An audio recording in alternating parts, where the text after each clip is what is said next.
Yeah.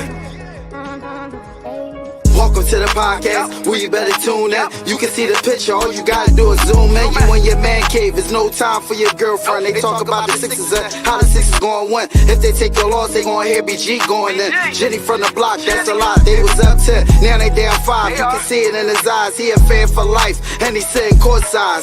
Sports guy, if you know me, I'ma say fly. How I cross you over like when they had AI. I still the ball, I ain't ask you, may I? Not at my house, they can bet. I ain't gotta try. Maxi for the 3, he try and win. They don't want the time. B try and win. I don't wanna see that boy cry. I live by the gun. I'ma shoot. I don't wanna die. They eat, sleep Sixes. You should know that it's game time.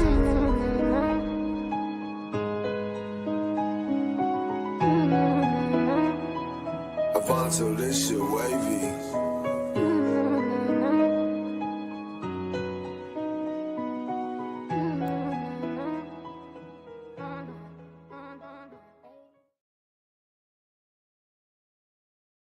Welcome back to East Sleep Sixers. Your boy Sixers fan for life. We got BG in the building, and tonight the Sixers got the Boston Celtics. What's going on, my boy? Who, me? Yeah, will you play for Temple now? I just feel like I see what you did there. I see what you did there.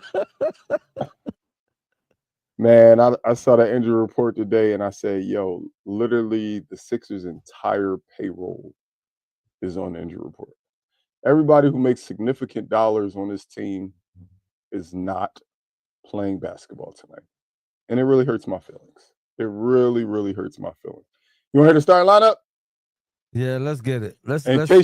In case you was wondering, it's a new one.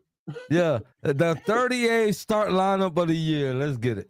Hey, for the first time ever in Sixers history, we have Quentin Grimes, Kelly Oubre, Justin Edwards, Gershon Yabusele, and Andre Drummond.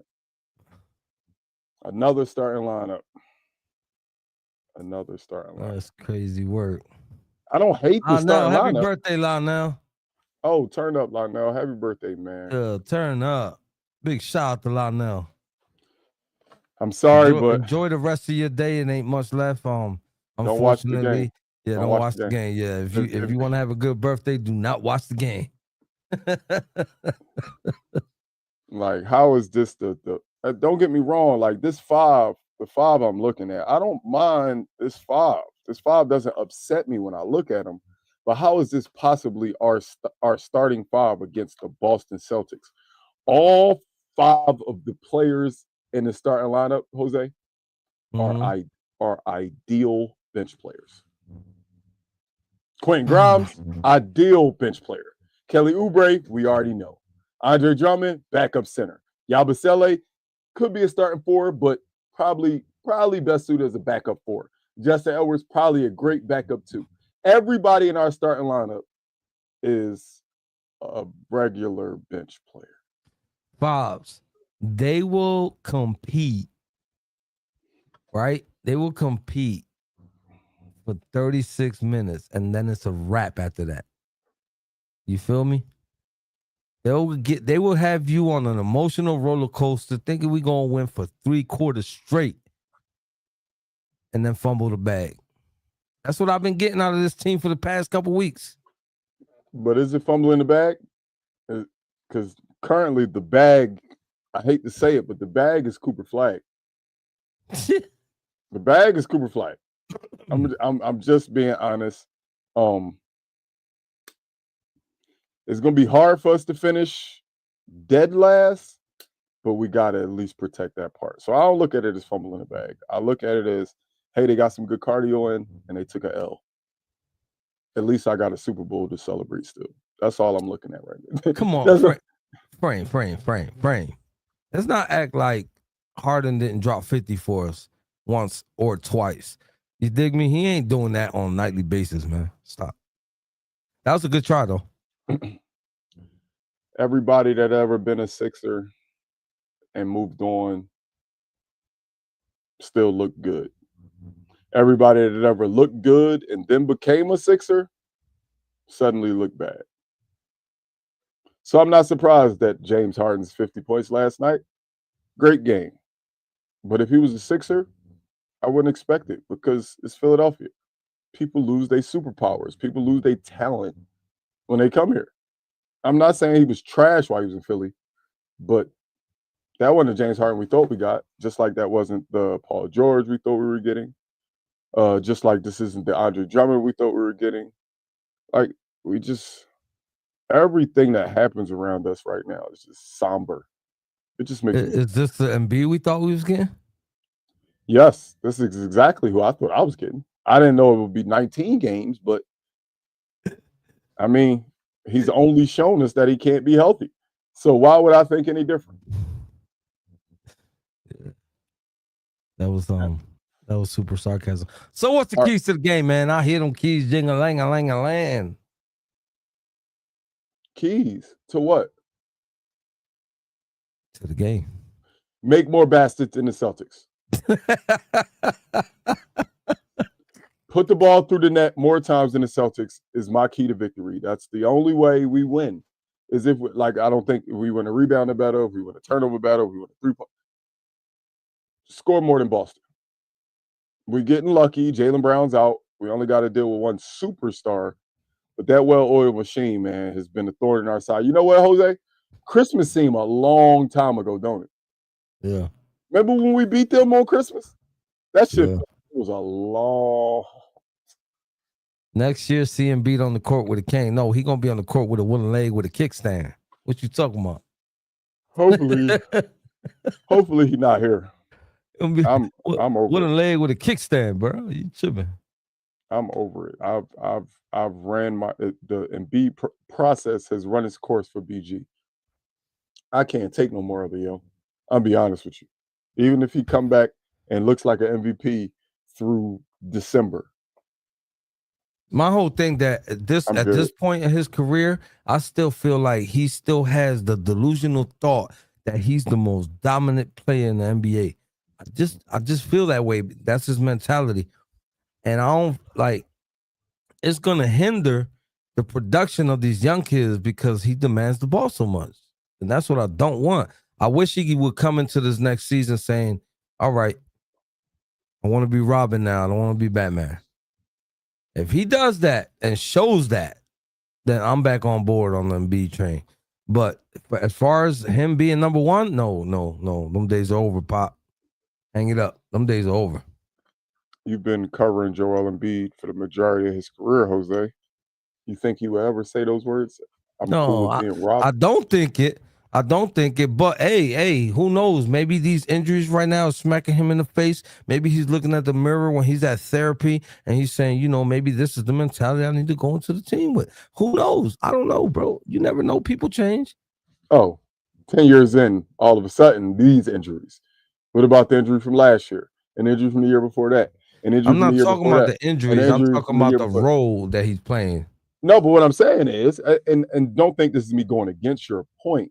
I'm just saying the Joel Embiid I know is always injured. So why these injuries all of a sudden going to make him say, you know what? Maybe I need to scale it back. Maybe I need to figure out how to be a good reason why I say this is because out of all the injuries he had, and I know the face one where his eyes was all cross-eyed, and then we saw Tweety Birds over his head because, he got hit pretty hard in the face. I know those are serious injuries, but I think like having to get surgery on this, you know what I'm saying? Maybe it's a wake-up call. I don't know. Look, I'm being optimistic, man. I don't want to throw him in the dirt deeper than he already is. But that's the only, like I said, to me, that's me. The only way I'm going to accept him is if he comes back and he says, let everything go through Maxey or the better, the guys that these younger guys for real, because damn, like this team ain't gotten nothing but younger. They talk about keeping Grimes now. Maxey, McCain, they just gonna be blowing past Embiid. What he gonna do? Take the handicap chair back and forth up and down the court? It's gonna be crazy, yo. He flat out gonna be messing up the pace of the game. But I'm just saying, I don't know nothing about basketball, bro. I just be talking out my ass. And that was my biggest thing is the pace of the game.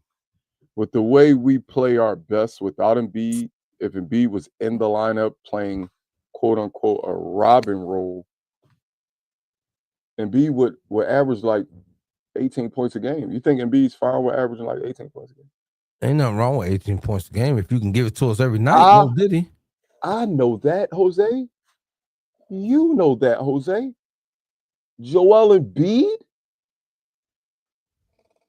I don't think he's willing to do that. I just don't. I would hope that he is, but I'm not trying to be negative, but all I can do is judge a man off his past actions. Not saying that this specific action has come about in the 10 years, but just in his actions in every type of situation, do we really expect Embiid to come back and get on board and the team be good? Yeah, he might be good. Joel Embiid could possibly come back next year after he gets healthy and average 35. The only thing is we've seen it already. We've seen him average 33. And it got us nothing. Jose, I can't accept it back, Jose. I know you saying that if he accepts a second man role, then you will accept him back. But I'm a realist, and I don't think that'll ever happen from Embiid's perspective. Two, I don't think it'll ever happen from ownership and the GM's perspective. And three, even if it did happen at some point in the playoffs and the big game against like Joker or against Giannis, a big that he considers a rival, it'll mess up the flow. Jose, we've seen this shit for 10 years. We know how individually talented that guy is. But as far as team basketball, making a team better, being able to win because of this guy, when it matters, I don't know if that's possible anymore, yo. I don't know. Because not just Embiid's fault, the incompetence in the front office. Because we can say, or Joel Embiid can say, hey, Maxey, you got it. You got it. But guess what? Daryl Morey and Elton Brand will still try to be building a fucking team around the big fella. And it won't fit. We've been trying to fit this square peg into the circle hole for 10 years. Jose, I'm not accepting him back under no circumstances. In 10 years, he made it to the third option. Listen, in 10 years, he made it to the third round once. He made it to the third round once in 10 years. When? The third round, not the Eastern Conference Finals, against the Raptors, that was the third round. The third round is the Eastern Conference Finals. Oh, shit. Yeah, we ain't never made it to. What are you talking about? Yeah, I'm bugging. Yeah, we lost to the Raptors in the second round that year. That was the second round. I thought that was the third round for some reason. Nah. You're right. Mm-hmm. That's on me. And then a year we definitely should have won the second round. The lack of layup / dunk, the Atlanta Hawks game. But let's say, all right. Look, my point is though, 10 years, right? Mm-hmm. That amount of money that you get and you demand, and for the false dreams you sell about being a dominant player and how you all in, dude. I remember that conversation with Shaq, Kenny. The one time where he was like, I feel like I'm the best center in the league and I'm so dominant and I'm going to take the league by storm. You're going to see, I'm going to be better. I'm just saying, I dude, that John is like embedded into my head. And he hasn't done anything, honestly, besides get injured. And he got an MVP. Let's give him his all respect. No, I will give him his props. Listen, he probably got robbed for two of them. He probably got robbed. He could have had two of them. Could possibly be a 3-time MVP, honestly. But I don't know about 3 times. I know for sure he should have got 2. He got robbed. He got straight up smoked for 1. It's cool. Either way, 2 times he was second in voting. So therefore he could. No, you're right. He could be a 3-time. The 1 year MVP. That he was second in voting, that was. I looked up and down. I tried to find reasons why Jokic should have won whatever the third one you're talking about. Nah, bro. Embiid wasn't gonna win that one for nothing. But Embiid did get robbed. The first time Joker won an MVP, Embiid got robbed. The second time, Joker deserved it, and then Embiid won the one after that. And now he needs to retire. Wait, but they talking about this medical shit. You see that? What's up? He could do a medical retirement. Yeah. I want that. Because then if we medically retire him, then we can allocate his money any way we see fit. Right. We don't have to. He doesn't have to take the same cap hit that he would take if he was playing. Right. Being retired. So we can nickel and dime him until that amount is done. Which I'm sure we won't nickel and dime him, but we could definitely knock it down a whole lot. Well, that's basically the same shit that happened to Matt Geiger. You know what I'm saying? Because they paid the dude for like 50 years, but whatever. I told you, that's the Bobby Bonilla deal, man. Getting paid for the rest of his life because they gave him one bad contract. One bad contract made him get paid for the rest of his life. Yeah. And Joel Embiid might be on his way to that. Hell, Paul George might be on his way to that. Listen, I don't care what Eric Snow did. What Matt Geiger was Alverson's Robin. I don't give a hell. They were close. Them two dudes, bro. That was funny to see together. Mm-hmm. You know what I'm saying? For a minute there, I thought Larry Hughes was gonna take Matt Geiger's spot. You know, the Flight Brothers was some crazy stuff over here, but they got the one thing they got over the Matt Geiger AI combination is they got a nickname. When you get a nickname, you get a nickname that kind of trumps it, right? Yeah, they ain't never give Matt Geiger and Iverson a nickname. You right about that. That's what I'm saying. Right. Once you get a nickname, you are that little combo solidified. That little combo. Yeah, bro. Matt Geiger got paid for decades, bro. What are you talking about? Yo, I think they just recently finished paying Matt Geiger. No cap. That was crazy. But all right, man. I really didn't think that on March 6th, that we would be playing such a meaningless game against Boston, the defending champs, and we would be 13.5-point underdogs. You couldn't have gotten me to think this was even a possibility in October. In October, knowing the roster we was going into the season with, and now seeing the output of that roster and lack thereof because of Embiid being out for so long, it's saddening, man. This is really sad. Like, I'm just looking 21-40. 21-40. Do you know that if we lose tonight, the best we could finish is 500? And that ain't happening. Like, we know that ain't happening. I'm just saying, if we lose tonight, that will be officially our 41st loss.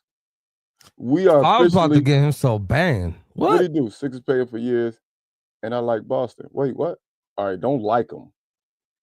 Oh, no. I think read everything. He's saying 13.5 points is crazy, and I like Boston. Like, I think he's saying he liked Boston to win this game, but 13.5. I'm making money, bro. Making money, bro. I think that's what he's saying. I think.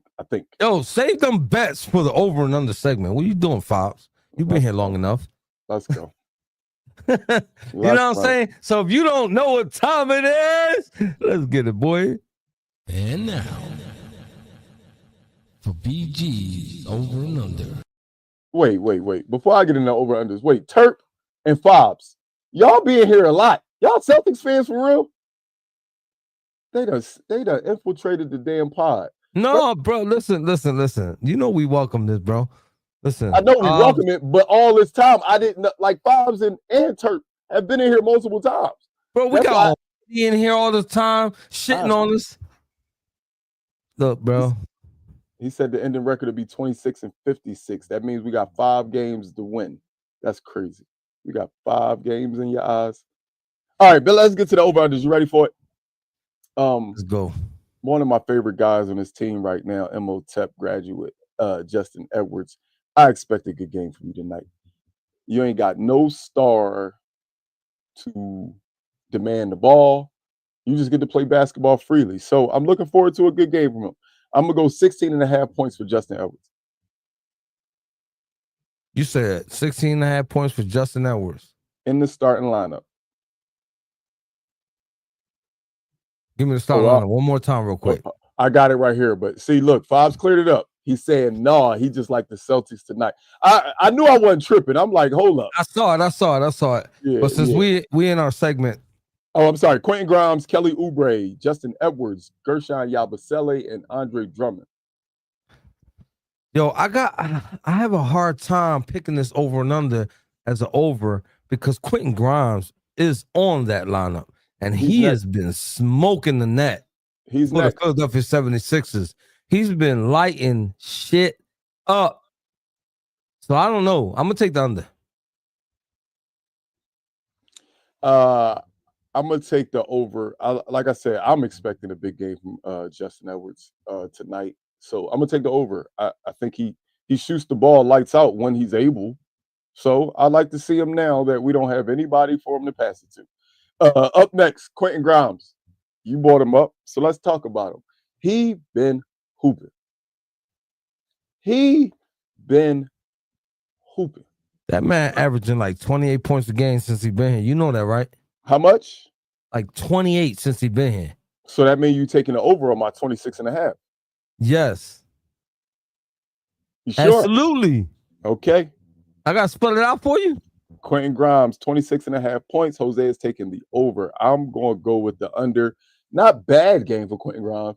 I just think they know what Quentin Grimes has been over the last week, and there's nobody to like say, hey, we need to plan for Maxey. Hey, we need to plan for Embiid. Hey, we need to plan for Paul George. They planning for Gershon Yabusele and Andre Drummond, y'all. No disrespect, because those are my guys. Look, he's giving us 30 tonight. You know what I'm saying? Giving 30 tonight. We I'll shall take the see. over. Bob, we on the same page. You know what I'm saying? I'm going slightly under. I love him to death, but I'm going slightly under.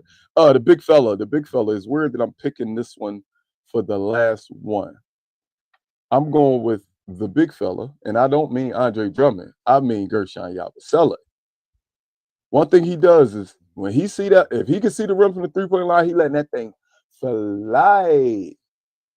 Frame, if I'm not hold on, time out. Frame, if I'm not mistaken, he had 2 30-point games and a 40-something point game, and then that 14-point game. So that's what took his average down to 28, bro.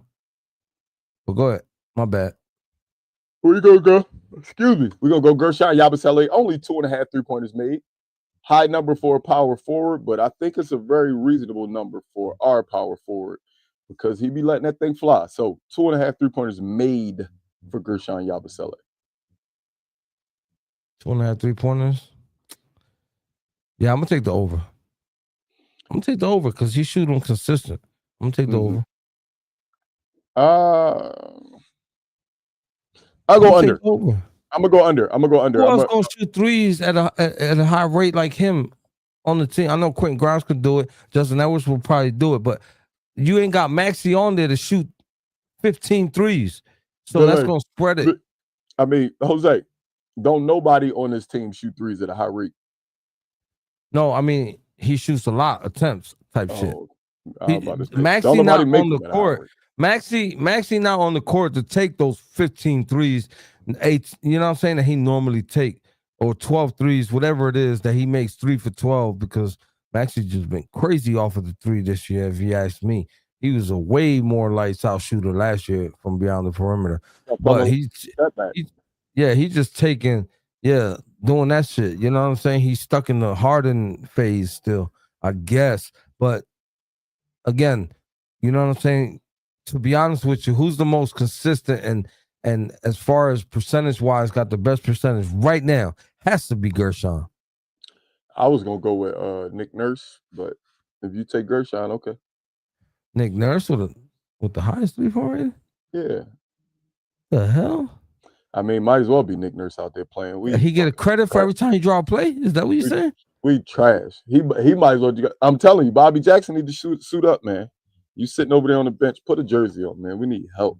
But we really don't need help because, like I said, I know majority of Sixers faithful fans have accepted it. They've accepted we're a bad team. There's no reason to keep winning. Winning only hurts us.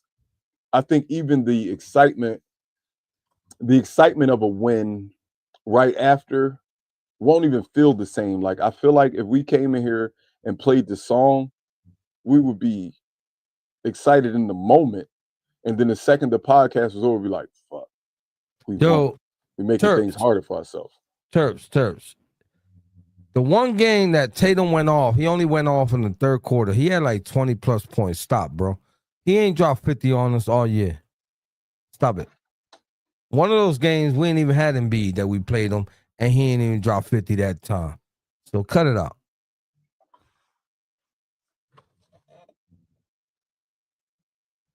All right, we're going to see. Jason Tatum also didn't play against this starting five. All right, well, who want to make a bet that Tatum don't drop 50 tonight? Who want to make a bet? I don't think he's dropping 50, but I just don't think you saying, well, last time we played him, when we played him. This right here is our starting lineup. All of our best bench players are in our starting lineup. And be hype as hell. I mean, Embiid. BG hype as hell. Like, if this team don't give you hope, like when we don't have Embiid or any of them other guys, like this team don't be selling you a dream. Stop it, bro. They do. They sell you a dream. I am slightly a more positive Sixers fan when Embiid's not there. So I will. That's what I'm saying. I will say that I do believe that the fight in these five guys will be better than the fight in the five we expected. But at the end of the day, fight ain't gonna always be it. Granted, we want to lose now, but this is insane. I'm telling you, listen, Sixers gonna put up 3 competitive quarters and then say deuces, I'm out. And we ain't gonna know what happened. Hey, Fobbs, people can't believe that I still come and sit in front of this camera every game. People can't believe me when I tell them, yo, I gotta get off the game. I gotta get off the phone because I gotta do the Sixers podcast. They like, wait, what? Somebody said it last podcast, right? They was like, yo, they was like, Jose and BG, yo, they is some loyal fan. I gotta check my fan card. Yeah, he said, I think it was it RJ? I forget who it was, but somebody definitely said it last year. Fan card, yo. I'm tripping. That's crazy. Hey, Terp said, never mind. Now that I put the starting lineup up, he going with 70. God. You tripping, bro. He's tripping. He's not gonna go crazy on us. I think tripping. One thing about the Celtics is I do respect Jason Tatum because I think he plays the game the correct way. But it's still F the Celtics. But I do respect Jason Tatum. I don't think he scores. You know, I'm gonna keep it 100 though. You know who been burning us all year? You want to know? Peyton Mother Pritchard. Look out for Peyton Pritchard tonight. That's what I'm worried about. Peyton Pritchard. That's who I'm worried about now. Peyton Pritchard, dog. I was gonna say that when you beat me to it. Sucker. I knew it. As soon as you said, you know who's been. As soon as you said that, I knew exactly who you was talking about. I knew exactly who you was talking about. It's always that Gabe Vincent, always that Jaime Hawquez, Peyton Pritchard. Like the list goes on, bro. We stay getting smoked by the benches. Yo, and they love you, BG. They love you. I'm waiting for one person. You know who it's going to be? The day I'm putting it now. What's this, March 6th? I'm putting it now, right now. If we ever play the Lakers and Bronny James has a 30-point game, no, we're going to go 25. If Bronny James ever scores 25 against the Sixers, I'm done, dog. I give up. I give up. All regular bum bench players have good games. We don't play the Lakers no more this year, do we? No, we already did play them twice. I'm about to say, because I was going to make a bet. I'm shaving my head bald if he gives us 25. Knowing the Sixers, you know how much it happens. You know how much the random guy kills the Sixers. There's always a random. The star going to do what the star do, but it's always going to be a random dude in their bench. How does a bench player score 32, 26? Like every time against us. Like every team we play, somebody on the other team bench got a career high or has the best game of their life. Why? Wasn't it the like a game or 2 games ago, the one bench guy had like 28 points or some shit like that? Oh my God, bro. Anyway, listen, that's it. That's our time. We'll be back here at post game. Wait. Can I say one last thing? Yeah, go ahead. I'm going to say it for both of us. Hey, bold prediction. Sixers win. That's the bold prediction. You heard them. Look up top. We got Spotify, Apple Podcasts, iHeartRadio, Facebook, X, Instagram, YouTube, and Twitch. So don't forget to tell a friend about the East Sleep Sixers podcast. You didn't understand when I said in English. I'm going to tell you in Spanish. Basura. Basura. Let's go Sixers.